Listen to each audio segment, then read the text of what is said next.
Evening. We are back to the study of the Spirit's book. We stopped last week on question 122. We are discussing spirit progress, the progress of the spirits on their eternal journey.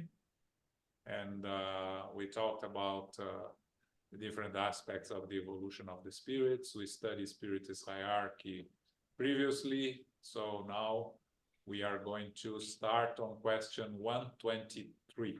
Okay, Philip? Why has God enabled the possibility of spirits taking the wrong road?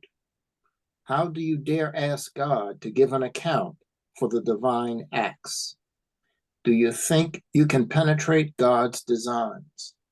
Instead, you should say that the wisdom of God is shown in the free will that God grants to every spirit, for each has the merit of his or her actions. Okay. So, again, this is a common question that we have, right? Why didn't God create us perfect? Why God created the way we were created? Why God gives us opportunities to make mistakes, to make our life difficult? And the spirits, what they are telling us here is we are trying to understand God's perfect designs, the perfect natural laws, without the capacity of really understanding how the whole divine laws work.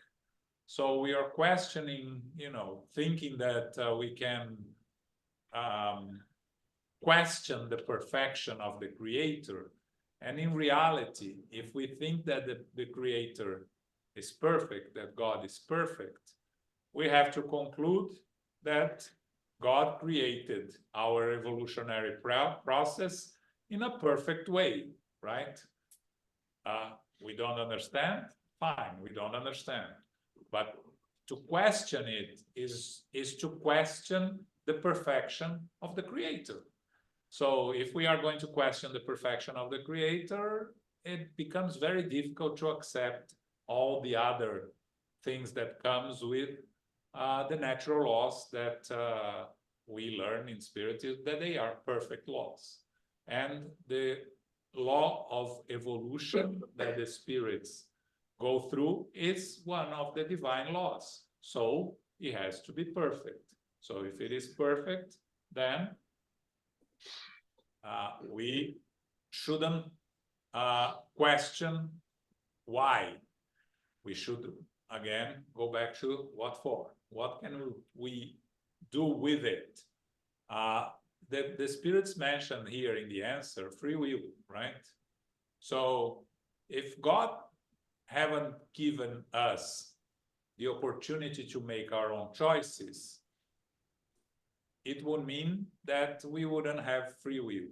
And if we wouldn't have free will, we wouldn't have any merit in achieving any steps on our progress, because if it doesn't depend on us to make the choices, then we don't have any merit. So the perfect law says that for us to reach perfection, we have to learn, to go through the whole road of evolution, learning, making mistakes, learning from our mistakes, and continue the evolution.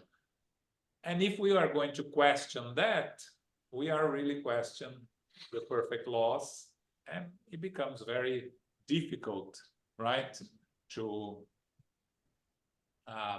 put our head around the whole concept that Spiritism brings to us, right? If we start questioning God, we have to question everything, and then everything falls apart in the end. Okay? 124. Since there are spirits who unwaveringly travel the path of righteousness right from the beginning, and others who swerve onto the wrong path, isn't it likely that there are many degrees of deviation between these two extremes? of course, these degrees constitute the paths of most spirits. Yeah, so Kardec is saying here that there are spirits that travel the path of righteousness. So the spirits that make mistakes, learn from their mistakes and move on, and don't repeat their mistakes, don't create karma. And there are spirits who insist in choosing the wrong path. And again, I'm going to repeat a concept here that I've been repeating for the past few weeks, right? The path to evolution is not a straight path. It's not a road.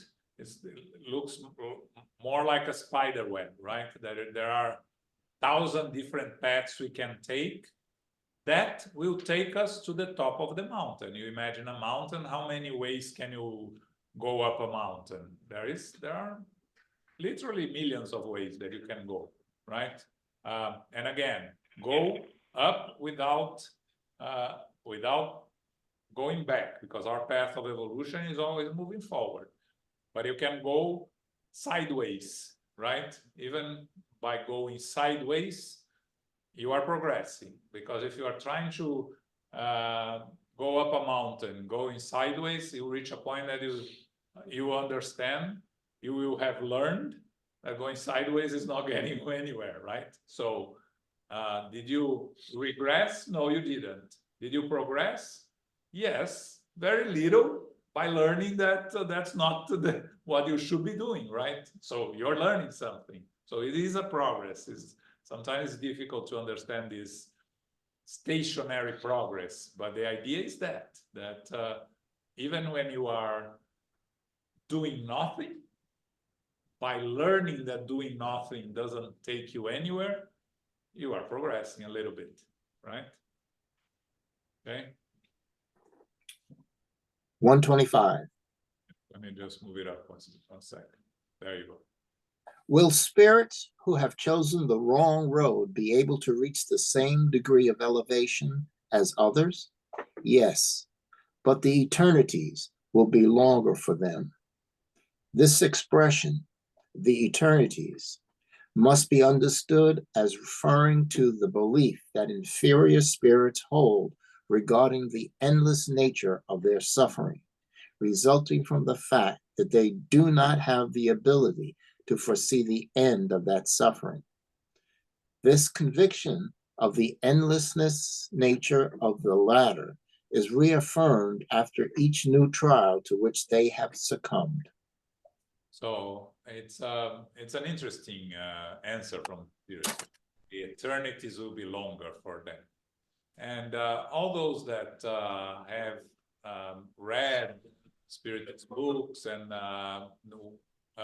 for those that work in the mediumship meeting, we meet spirits all the time that complain that there is no progress, that there is no end of their suffering, that they are suffering in eternity, they don't see a way out. And we can relate, because when you are sick or you are in pain, it looks like it lasts forever, right? It takes a long time for you to heal, right? And compared at the same time you are on vacations, the same week that you are on vacations and you spend sick in bed, they have a different duration, right? A week in vacation disappears very quickly, a week in bed takes forever. So you amplify that to spirits in the spiritual world, immersed in their own suffering, their own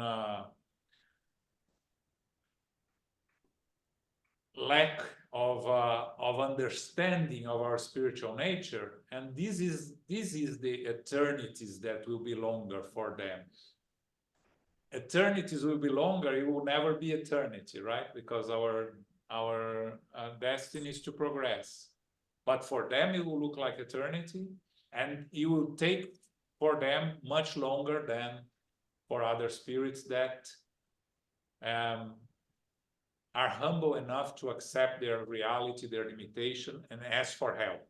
Because the big question that we always talk about in the spiritual world is the ability to humble yourself and ask for help, right? For us spiritists, if it's something, if we take with us something when we go back to the spiritual world, is to know when to ask for help if we are completely lost. André Luiz gives the example in the very beginning of the book Nosso Lar. You start reading it. He spent 8 years in the lower zones. Why did he spend 8 years there? Because it took him 8 years to finally, sincerely ask for help. And the help was there immediately, right? Because the help is always there. But we, proud spirits that that make our own life very difficult, are the ones that make it so difficult to ask for help, right? To seek for others' help. So, and again, if we don't, we will find ourselves in these eternities, longer eternities, as the spirits answer poetically here, because it's not really eternity, it's more of a expression of how you feel, right? That you feel that it's taking eternally for you to get to overcome any difficulty. Okay. Questions, comments?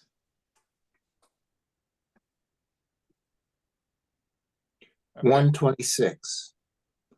Are spirits who have reached the supreme degree after wandering down the wrong road less worthy than others before God?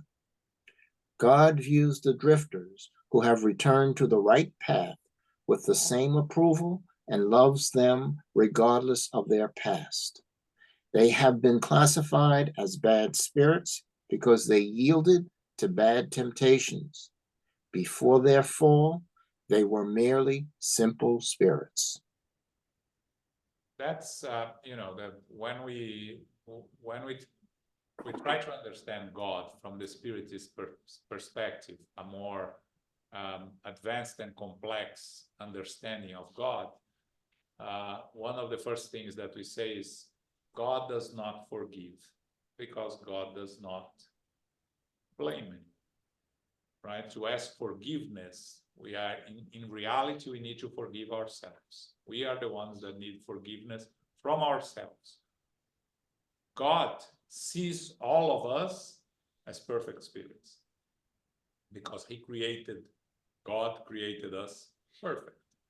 God knows that we are all going to reach perfection. So we are all perfect spirits in the eyes of God, before God. So if God sees us as perfect spirits, doesn't matter how much we deviate from the path, we are going to eventually go back to the right road. So when we get there, it's going to be the same. The fact that Jesus arrived there billions of years before us, it's not going to make us less regarded by God. God regards all his creation the same way, right? So that's and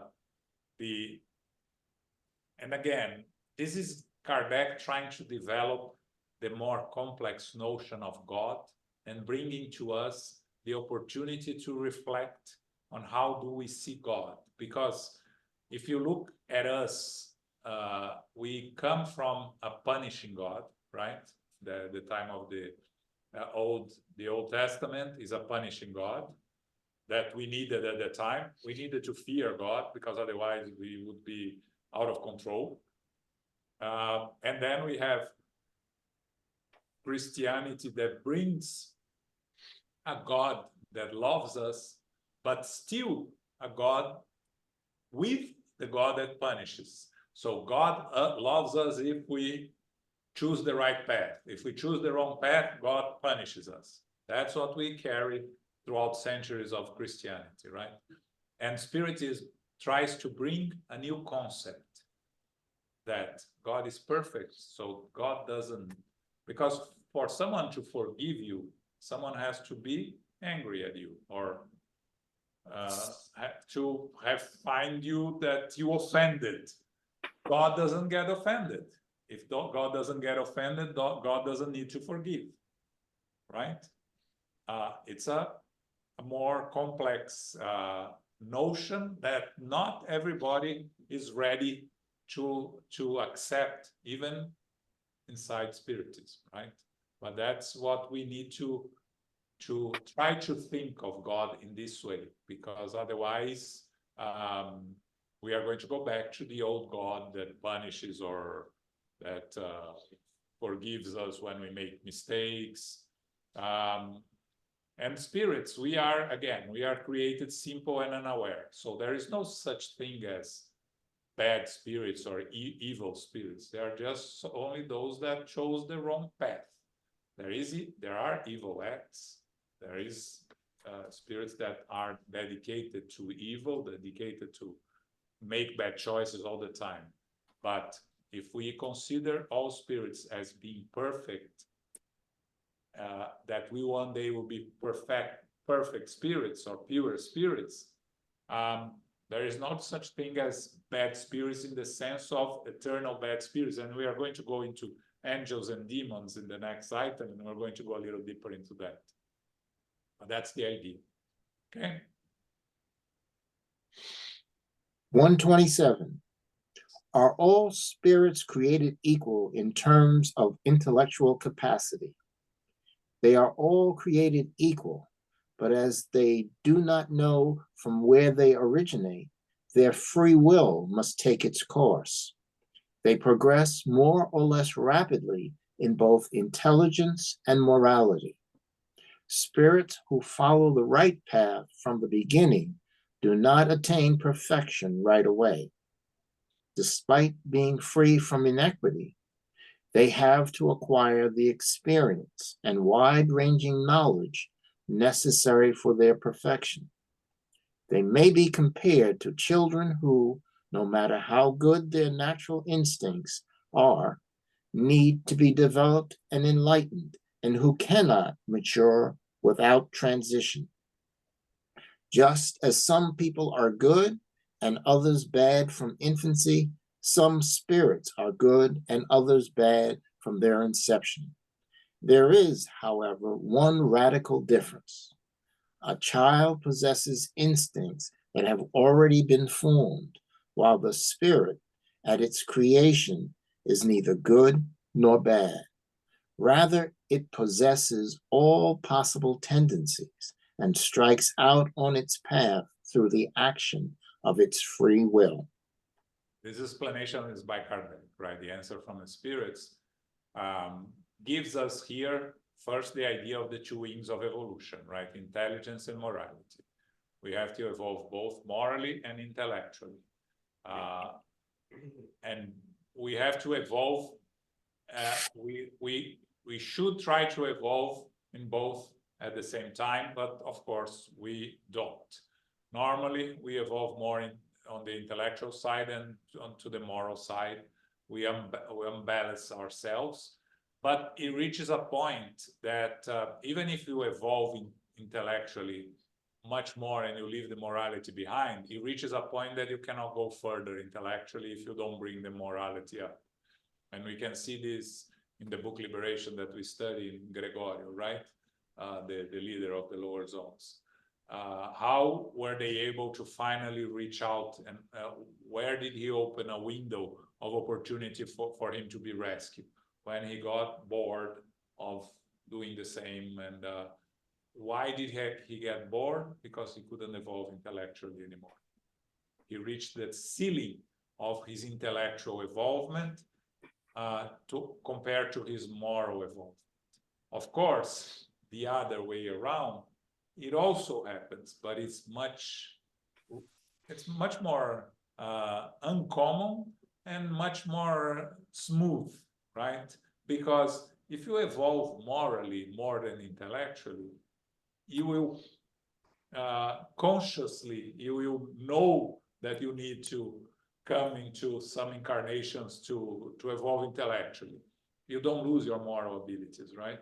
So you come here, you already have your moral qualities, but you come into incarnation that you'll be more focused on studying, whatever you need to study and learn, evolve intellectually. So that's a much easier balance. And again, we mentioned several times here, it's difficult to give an example of someone that is more evolved morally than intellectually. We mentioned sometimes Mother Teresa here, but not necessarily because the work that she did was all towards charity, right? So we couldn't see the intellectual side of her except for some letters, but you know, in terms of if you use a modern evaluation of intelligence, which is the emotional intelligence, it's clear that she had much more emotional intelligence than all of us, right? She had the intelligence there.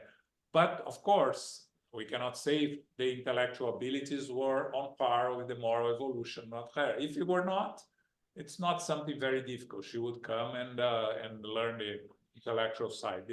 To evolve on the moral side is much more difficult, as Elmo says, because you need to eliminate things, right? Eliminate imperfections. And intellectual progress is just accumulating things, putting things on top of what you already have.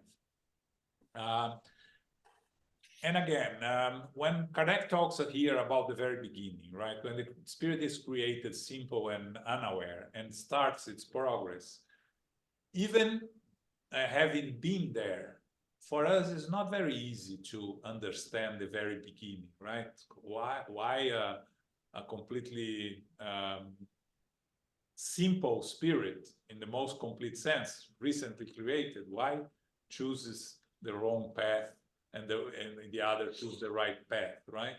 If the spirit has no past, everything is a clean slate, right? Why some choose one path and the others? And again, we may have to analyze our very basic instincts, right? And think of you know, a spirit trying to fulfill their basic instincts, and with that making mistakes and somehow taking some pleasures in the mistakes and deciding to repeat the mistakes, and that's when they start creating consequences. While others, you know, will start developing this very rudimentary moral intelligence and will not repeat the mistakes. But I think it's hard for us because to compare with children, as Kardec does, I don't think it's a fair comparison, because children, in the end, they are eternal spirits, right? So they already come with the baggage. Of course, they have, when they are very young, for them to manifest is difficult because they are very small. But as soon as they are able, they already start manifesting. A 2 or 3 year old, you already see the tendencies there, right? So to compare that with a primitive spirit, I think it's not an easy comparison. Okay. I think that it's not even a choice that we made to go right or left. I think it's more of a choice of not moving on towards the right path. And I go back to my discussion last week that I insist on the progress. Spiritual progress is basically a dematerialization process. It's going to be less associated and less concerned with matter, and you start to think of things of more abstract, of more moral values. So I think that it's not even choose to go to the wrong path. The thing is, choose to stay where I am because I'm being successful here as seeing my world purely material. And they stagnate on that, stay on that.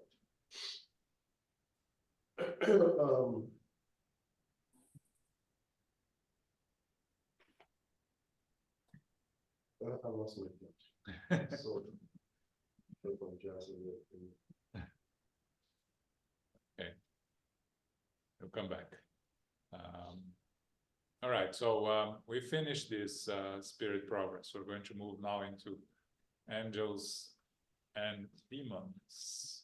which is something very interesting also, right? 128. Yep.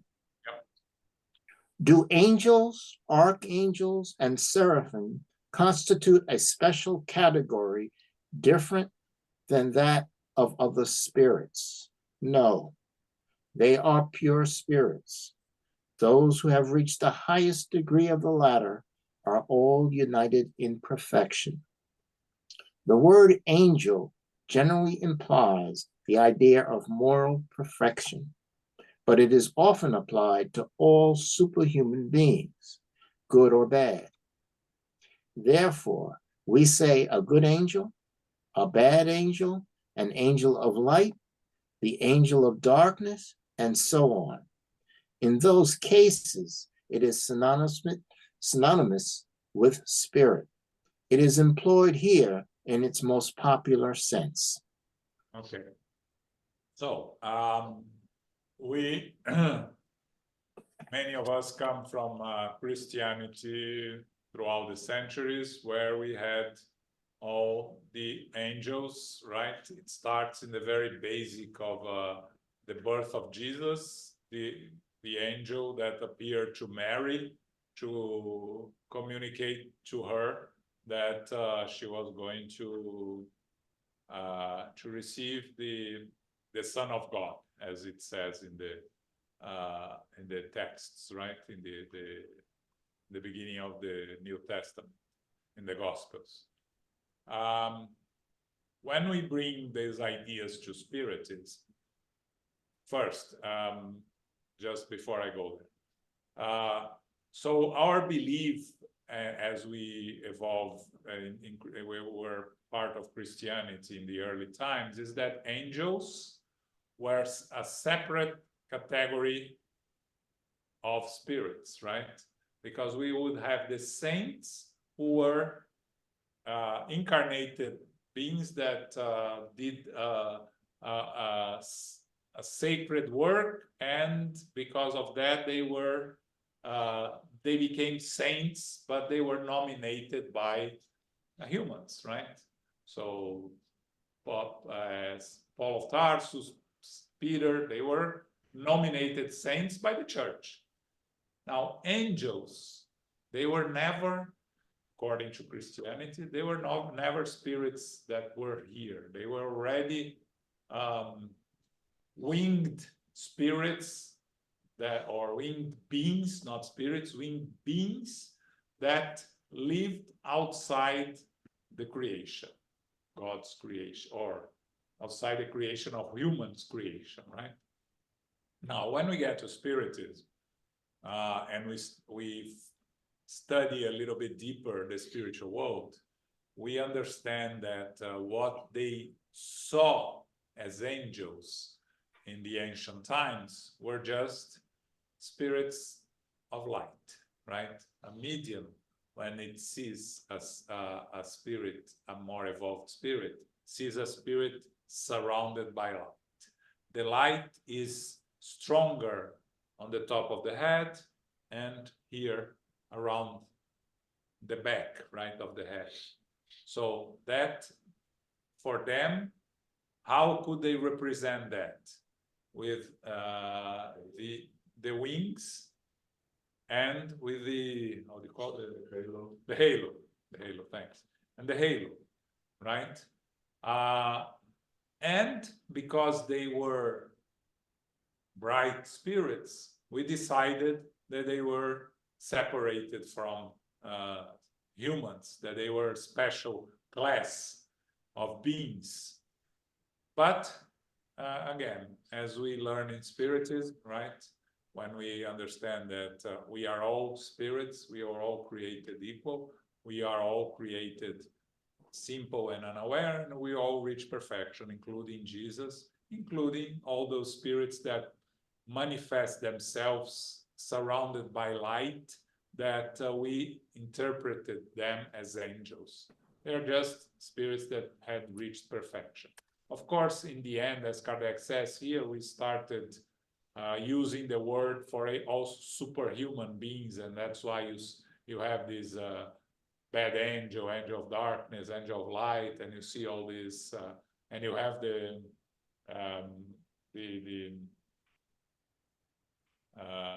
fallen angels, that right, the angels that were part of heaven and felt because of their own misdeeds and all these allegories that we created. But in reality, if you bring to the rational side of spiritism, you see that it makes sense. We are all spirits, but again, one thing also is that, and Kardec is going to talk about it here. The spirits are going to talk, right?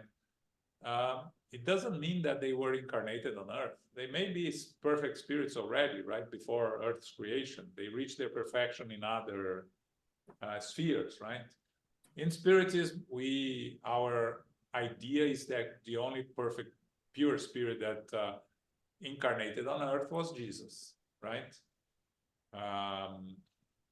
But it doesn't mean that these other Christ-like spirits couldn't appear in old times or in the form of angels, but I rather still believe that these are just more evolved spirits, right? If we look at let's say St. Francis of Assisi, if he were to appear here for a medium would see him as a spirit of light, definitely. And if he didn't know better, he would call him an angel, right? So that's the idea behind the word angel, and that's how it applies in Spiritism. Okay. Just keep in mind that's in reference to our culture, right? To the angels, because if you go, I don't know, to the Hindu cultures or to go to the Chinese culture, the interpretation of those divinities of seeing high evolved spirit will be completely different. Yeah, they have in the Hindu, they have deities, right? So they have thousands of gods. Each of these spirits that appear to them, they'll call God, and you know, it's a concept that is interesting, right? That Elaha was talking today in one of the studies that I was watching, right? They are all gods, but they are not creators, right? Even the Greeks and the Romans, they had one god, Zeus or Jupiter, that was the superior god, the creator. So even not believing only one god, they had many gods that are not the original god or the creator, right? That's how we reconcile their beliefs with our beliefs. And again, you think of someone primitive human being in the forest, right? And then they have lightning, and then the trees destroying, catches fire. It's a god, right?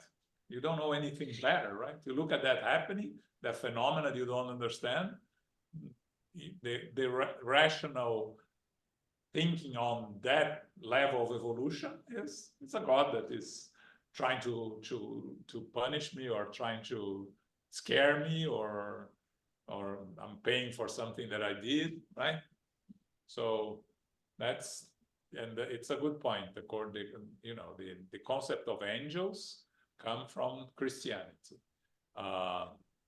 The Judeo-Christian religions their origin is Abraham, right? The Abrahamic religions, including the Muslims. Okay.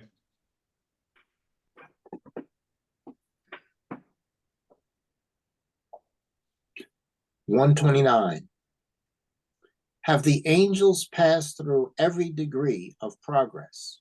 Yes, but with the difference that we have already mentioned. Some of them, accepting their mission with resignation, have reached their goal more quickly, while others have taken longer in reaching the same goal. Again, to reach the condition of pure spirit, you have to go through every degree of progress, and we learn that, we study that, right? And what the spirits are saying here is that some of them get there quicker, some of them get there, take longer to get there, but all reach the level of perfection and the level of pure spirit through their evolutionary journey. Okay.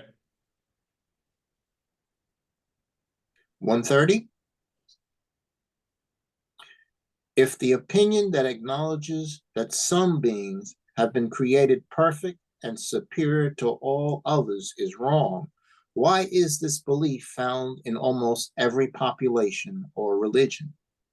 You need to understand that your world has not existed for all eternity. Long before it existed, masses of spirits had already attained the supreme degree. Therefore, the people of Earth naturally assume that those perfected spirits have always been at the same degree of elevation. Yeah, that's a very good question by Kardec, right?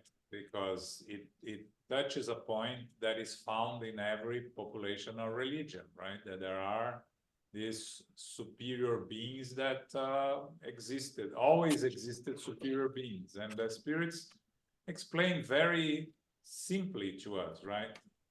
This is the thinking based on only Earth being populated and only Earth being surrounded by spirits. So if that was the case, then it wouldn't make any sense that you would have these spirits that were perfect from the beginning. But once you understand that our world has existed, in terms of humans in the present form inhabiting the world for something between 50,000 and 300,000 years, right? And the Earth exists for 4-point-some billion years.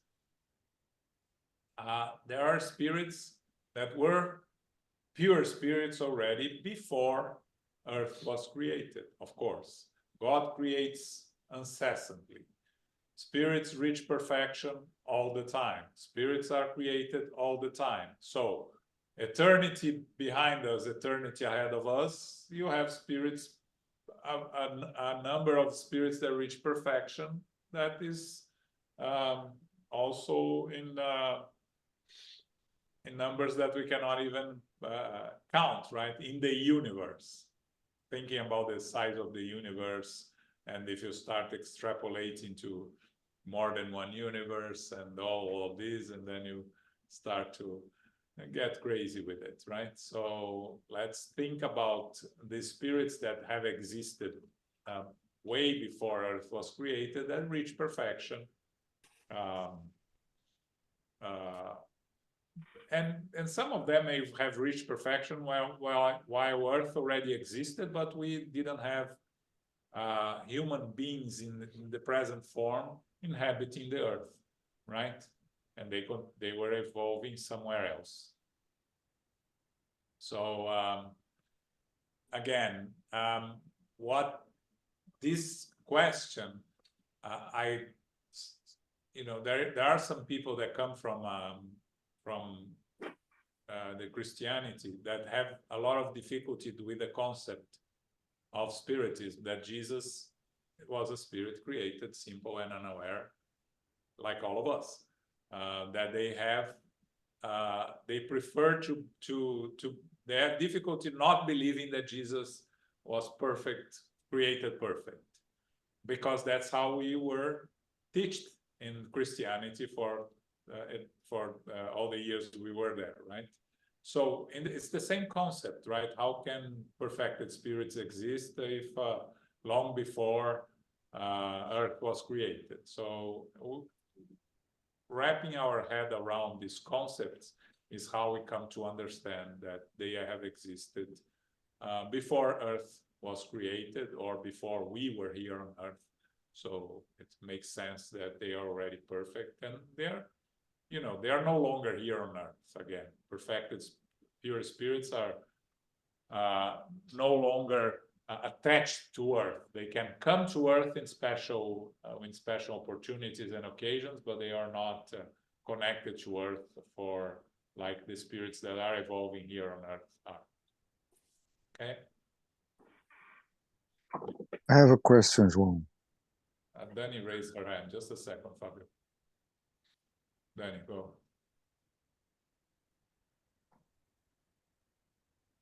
So, I think this is mentioned in the Genesis, but I don't remember, or if it is at all. When Earth was being created, right? All the billions of years that was being created, and Jesus was already part of that creation, right? In charge of it, let's say.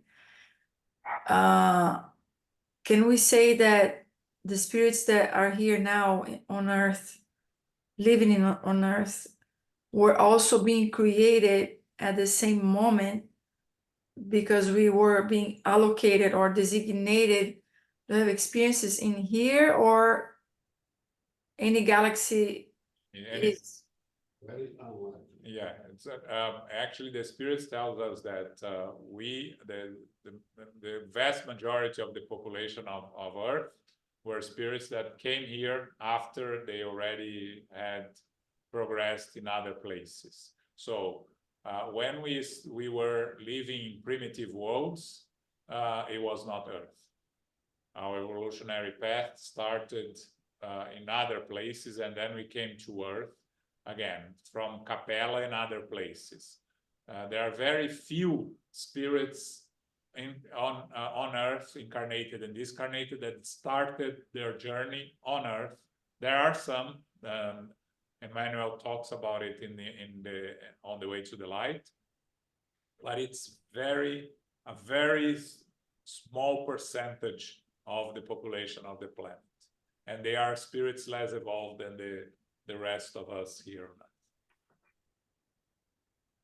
Earth. Okay. So, but could it be that a certain group is created in a certain planet or galaxy that we along the way end up getting together, or since the beginning there is sort of a plan for those spirits have been created, like in a specific planet, and then we come to Earth, and then Earth changes, or There is always a plan, but our free will can change the plan, right?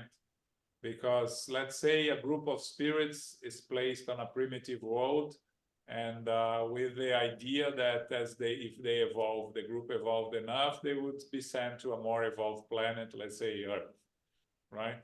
But amongst this group of spirits, some of them decided to insist in making mistakes, doing evil, and causing harm to others. So they are in no conditions of being brought to a more evolved planet. And again, according to what we learn, the moving up is individual. The moving down is collective. So spirits that go to a more evolved planet or world goes by themselves. And spirits that are brought from a more evolved to a less evolved, not because they regressed, but because they can no longer live in that world, as we're going through on Earth, the planet of trials and atonements to a planet of regeneration. Spirits that cannot live in a world of regeneration will be taken as a group back to another planet that is a planet that's still under trials and atonements, which Earth has been since around 10,000 years ago, or something like that, right? Earth was a primitive world until probably when the exiles from Capella and others came 10 to 15,000 years ago. So again, it's important to understand the change up is individual, it's not collective. We believe in the absolutely justice and equality of God towards all of us. I think that imagine that, and there is many houses in our father mansions, right? There is I would say like a nursery planet for the one that is initiating the spiritual life at that moment, the moment of creation, when it becomes an individualized intelligent principle. You would inhabit primitive words, because that's what you are, simple and ignorant, but that would have to be equal for all spirits. So I imagine that Jesus also, when Jesus became an individualized intelligent principle, he went in the same kind of nursery that all of us went. As if we assume that all babies goes to the same kind of nursery when they are delivered by their mothers. Maybe different hospitals, but the assistance of the process is pretty much equal to all of them. Okay, Fabio. Yes, in question 129, have the angels passed through every degree of progress? So is that to indicate that the archangels and the seraphims have also gone through this Yes. degrees of progress? And maybe I misunderstood, but so the angels, are they spirits who have lived on planet Earth before, or they are, for better of a lack of word, considered just sort of aliens to our understanding? It can be both, right? It can be. My understanding is more likely they are spirits that went through evolution here on Earth and became enlightened spirits, not necessarily pure spirits. But when they appear to the mediums since mediumship started in the old times, the mediums will see them with all this light surrounding them. And, Right. and then they would create this figure of an angel, right, or archangel, and actually they are. If you look at in the books, the Christian books, you see that there are different definitions for angels, archangels, seraphims, right? Oh yes, I have. It's very, very interesting. And isn't there a book by Francis Xavier? There was his mother who might have, I think it's that. What is it? Carta de uma Morta. Yeah. Letters from a dead person, dead woman. That woman, isn't this the one where she tells him of visiting Saturn or visiting other planets? Do you remember this? Yeah, she talks about visiting Jupiter and visiting Mars. Yes, and she talks about Jupiter being more evolved than Earth, and then Mars being less evolved. But there are other books that talk about Mars being more evolved than Earth. So again, depends. Is this book translated into English? No. No, this is not, and there is no. As far as I know, there is no translation in the world. So this, it's okay. There are messages from his mother that he published in the very beginning, but I think there are more relevant books that are still not translated that are more important, like The Consoler that is going to be published recently, Religions of the Spirits, which is a very good book that is also Which is the one that you translated? Is the first one? The Consoler. Yeah. And the second one is Religion of the Spirits. And when is that coming out of the Consoler? I don't know. It's on the Brazilian Spiritist Federation hand, so the bureaucracy will last some time. I don't know. It's already finished the revision actually a couple of weeks ago, so we send it back to them. Now they have to wait. All right, thank you. And also there is a book by Emmanuel called Emmanuel, which is a great book that should be translated, but also I haven't heard anything. Oh, okay, I'll look it up. Thank you. Okay. I think this question 131 is a very long one, isn't the last one of the chapter. So I'm wondering if we shouldn't leave it for next week, because it's like 3 pages, the question, and we have 8 minutes left. So let's talk a little bit more about what we studied today. And again, I can anticipate we're going to study the word demons, right? And the spirits are going to tell us, right, that if again we go back to the creation, if the creation is perfect, God could not have created beings that are always evil or dedicated to commit evil, because that would go against the idea of a perfect creator. If you had someone that was as powerful as God on the other side, on the negative side, then God wouldn't be perfect, because he would have someone on the other side that has the same power of God, and we have 2 powers. None of them are going to be perfect. So again, by logical deduction, if we consider God's perfect and the creation perfect, of course, demons could not have been created by God. They are, if we choose to call some evil spirits demons, they are a consequence of our own wrong path, or spirits that they took the wrong path and ended up persisting on their mistakes and willing to cause harm to others.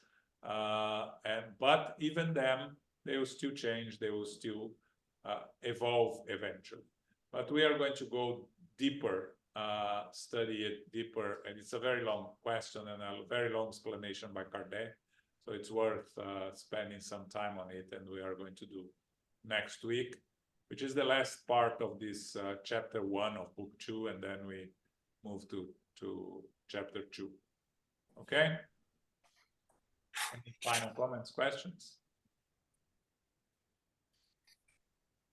Okay, so first of all, Saturday we have the event here at SGNY, is the lectures of Dr. Alexander Moreira Almeida on science of life after death, based on the book he just published. This a scientific book that he has been spending the week here presenting it. He presented it at Columbia University today, and he was at the Congress of Psychiatry that happened in New York during this week. And he's going to present to us the book on Saturday here across the hall from SGNY on room 4A. Starts at 3 p.m. If you haven't registered and you want to come, you can, and you pay at the door. It's $20, the entrance fee. It's, again, Saturday at 3 p.m. Okay?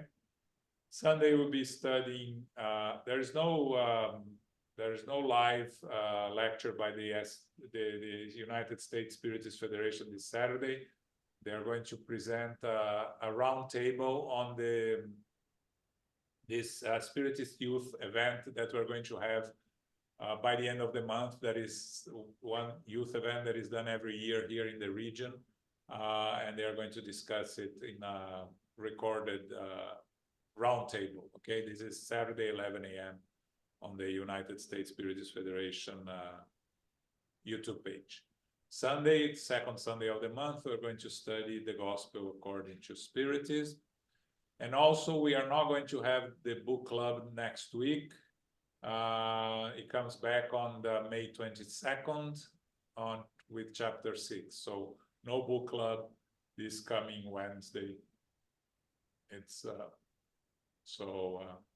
I think that's it.